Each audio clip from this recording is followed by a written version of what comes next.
Hello everyone, and this is Marcio Cardoso here again with another political hot take video related to education reform. This video is going to be about tracking and what it's about and why I think it's not the best idea and what we can maybe do about it. So for those of you who don't know, tracking in the school system or the public school system is a setup to where you get students set up on a certain path or track, hence the term, forward in their educational careers. And I'll give you an example of how this works. Let's say there's two students who are in sixth grade math. Two, not four. Two students. One student, he's great. He aces every math test. He's doing great. He's doing fantastic. Terrific student. So what do? They go to that student and they give him the option, and he takes the option to join an algebra class in seventh grade. Then you have the other student, and that other student, they're really struggling in sixth grade math. They fail the tests, they don't know what they're doing, they need help. And so in seventh grade, they don't have algebra. Instead, they have a regular level math course. And what you've done is you set up two different tracks. For one student to go forward, and for another student to I don't want to say go downward, but to be held back, basically, or to stay at a level field. But it isn't just for two students. What schools do is they set up a tracking system in which it affects the whole school, the whole population. Let me give you an example. At my school, I teach at a junior high school, and we only have 7th and 8th grades. It's the way our school works. We don't have 6th grade, we don't have 9th grade, we just have 7th and 8th grade. We track our students, particularly when it pertains to math and language arts. 7th grade students have two options, although they really don't have options. They're placed in those classes. For math, it's either regular 7th grade math or advanced 7th grade math. About half the school takes the advanced class, and the other half takes the regular class. And then there's some kids who are considered GATE students. Gifted and talented education is what GATE stands for. These GATE students, they actually take algebra already in 7th grade. That's an exception, though. But other than that handful, like 5 or 6 students, about half of the 7th graders at our school take advanced math, and the other half take regular math. And then when they go to 8th grade, that track continues. They take algebra in 8th grade, the upper half, if you will, and then the lower half, if you will, takes regular math, 8th grade math. And thus you have the track set up. With, again, a couple of exceptions. The GATE students might be taking geometry already. But otherwise, you've got half the school taking advanced math in 7th grade, and then algebra in 8th grade, and then the other half taking regular math in 7th grade, regular math in 8th grade. You've set up a track. We have that in math, and we also have that in our school in English, language arts, where you have the option to take honors English, which is basically advanced English classes. And about half the school takes it, and the other half doesn't. And so what we have is a tracked setup. And some people think this is a good idea. That way the upper level classes, you could teach at a higher level and those students will reach it. And for the lower level classes, you can go at a slower pace and the students can keep up and everybody wins. But that's not what usually happens. You see, what normally happens is in the upper level classes, it does run pretty smoothly. You typically have more advanced teachers or more experienced teachers teaching these more advanced students. But what about the other level? If you recall my first video on education reform, the big thing that we're trying to fix is the achievement gap, in which you see students who are from wealthier backgrounds going ahead and those from poorer backgrounds falling behind. Students who are predominantly white and Asian tend to do better. Students who are predominantly black and Latino tend to do worse. This is a big part of it. Tracking is a big part of it. Because what we find is, though it's not absolute, but in many cases, and our school's a little bit better with this, actually. But it falls somewhat into that same trap. But many other schools fall into this trap. The upper echelon classes, you get mainly kids from wealthier families and kids who are more predominantly likely to be white and Asian. The kids in the lower level classes more likely to be black and Latino and from poorer families. We also tend to find that, though not always the case, they tend to skew more. The lower level kids tend to skew more in boys. And the upper level classes tend to skew more in girls. But what the problem is, these lower level classes, who's teaching them? You're not getting your best teachers typically. You're not getting your most experienced teachers. And with some exceptions, typically your best teachers are going to be your most experienced teachers.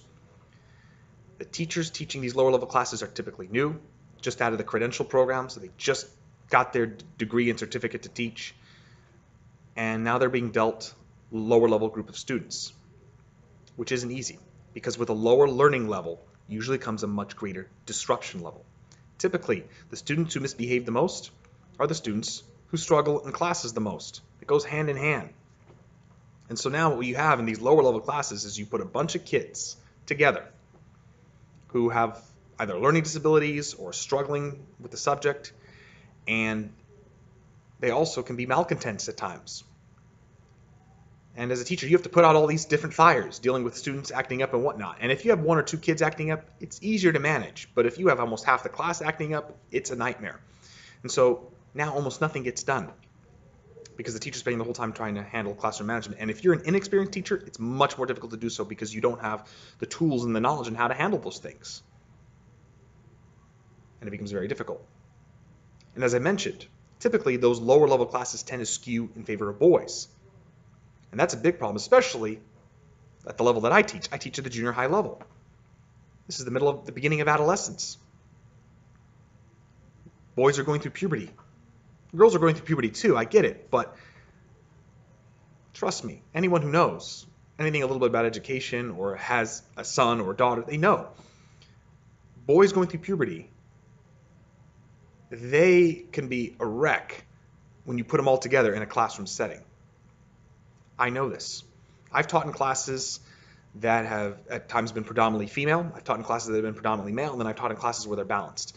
When the classes are predominantly female, there's very little behavioral issues. Even if the female students might be lower level learners, typically they're easier to manage. I've taught in classes where it's balanced, and it's a good balance. You might have some disruptive students in there, but with the gender balance, things are kind of kept in line and you can kind of keep things at bay. And then I've taught classes where it's predominantly male, and it's more of a challenge. Now I've taught now for 7 years, so I'm able to handle those challenges fairly well, but it's still a challenge and it adds stress. And I know for a teacher who has less experience, a bunch of rowdy boys, that's going to really put you to the test. Maybe that explains why so many teachers leave after their first 3 to 4 years in the profession. Those who make it, they make it and they have a nice long career. But a lot of teachers, they quit after a few years because they can't handle classes like that. Because typically, once you become a teacher, your first job is to teach the lower level learners. And so right away, you're in this tough position and you got to handle them. And it's not easy to do. It's counterproductive. So tracking, it's beneficial for the students who are in the advanced classes, whether it be advanced math or English or science or history, although typically we only track with math and English. But when you track math and English, in order to make schedules work around, the other classes tend to be tracked by default. At our school, we don't track history and science, but because we track math and English, you have to place students around their schedules and whatnot, and the way to make it work is they got to go in certain classes here and there, and before you know it, the science and history classes end up being tracked anyways. It's counterproductive, especially at the lower levels. You can make an argument that if you want to keep tracking at the high school level, that might be a little bit different, particularly at the sophomore and junior and senior levels. I wouldn't even track at the freshman level. Track at sophomore, junior, senior levels, because at that point, kids, the boys especially, are a little bit more mature, a little bit more. But I definitely wouldn't be tracking at the junior high, middle school level, and I definitely wouldn't be tracking at the elementary school level. And how do they track at the elementary school level? Aren't the kids all in one classroom for the whole day? That's not necessarily the case. There's elementary schools that track as well, and what they'll do is at certain parts of the day, teachers will take a handful of their most advanced students and send them to a different room, and then they might take in the less advanced students or vice versa. So at certain parts of the day, they track at the elementary level as well, and I think that's a bad idea. I don't think there should be any tracking at the elementary level, any tracking at the middle/junior high level. And if you're going to have tracking at all, it should be levels of high school. Sophomores maybe, juniors and seniors, okay. But I wouldn't be tracking high school freshmen. That's not going to work either. If you keep the classes balanced, meaning you don't track them, I think you're more likely to have success. That means, oh no, you have students who are really advanced and students who are really behind. How are you going to teach all these different kids? I find that it's more successful that way because students can help each other. The more advanced students typically will assist and help out the less advanced students. One might say, oh, they're just going to do the work for them. And there's always that potential. But in many cases, it tends to be assistance. And it's also a way to raise the self-esteem. If a lower level student gets that assistance and sees an upper level student helping out, typically that'll get the lower level student more interested and more willing to do the work in the class. I have taught, I have worked around tracked classrooms and non-tracked classrooms, and I find over and over again, the low-level learners do much better in non-tracked classrooms. In tracked classrooms, a low-level tracked class, they fall apart. But if you mix them in with higher-level learners, it's better. It also mixes up the diversity of the classroom. A non-tracked classroom, you'll see typically the amount of boys and girls is the same. You'll see more of a blend, socioeconomic blend, a racial blend. The students will be of all variety of cultures, races. That means they get to work with different kids of different backgrounds. They get to learn and get to know about other kids from other backgrounds. So they develop a knowledge and appreciation of those backgrounds. And I think that's a benefit socially. I don't know if you guys saw this town hall. It was done online a couple weeks ago. It was run by Bernie Sanders. It was he and Elizabeth Warren. Michael Moore was on there. But there was a fourth speaker. He was an economics professor. I forget which school he's from, but he was an economics professor, and his name is Derek Hamilton.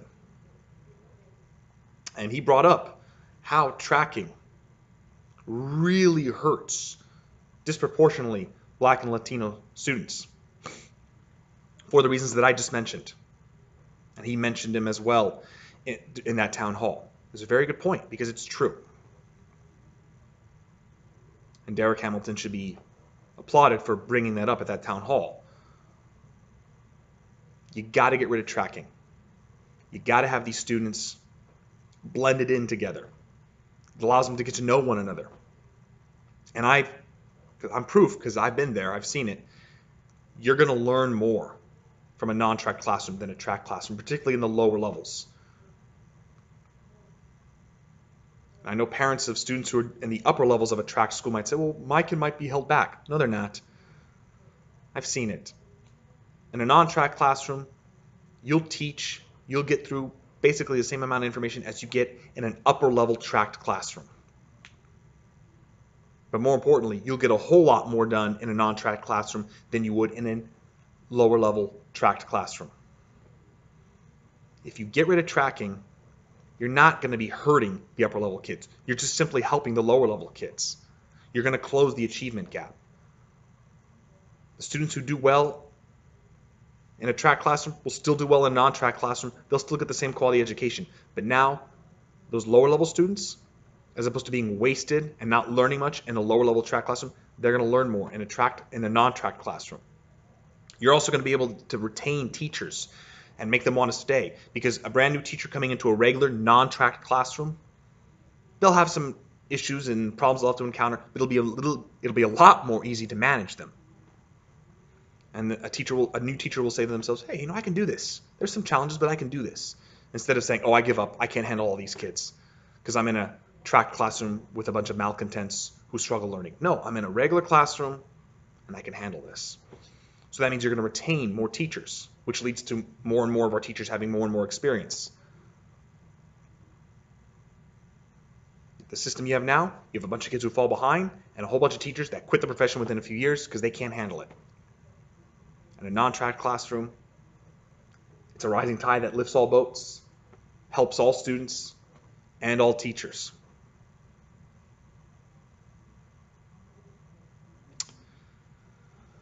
But we need to do it as soon as possible.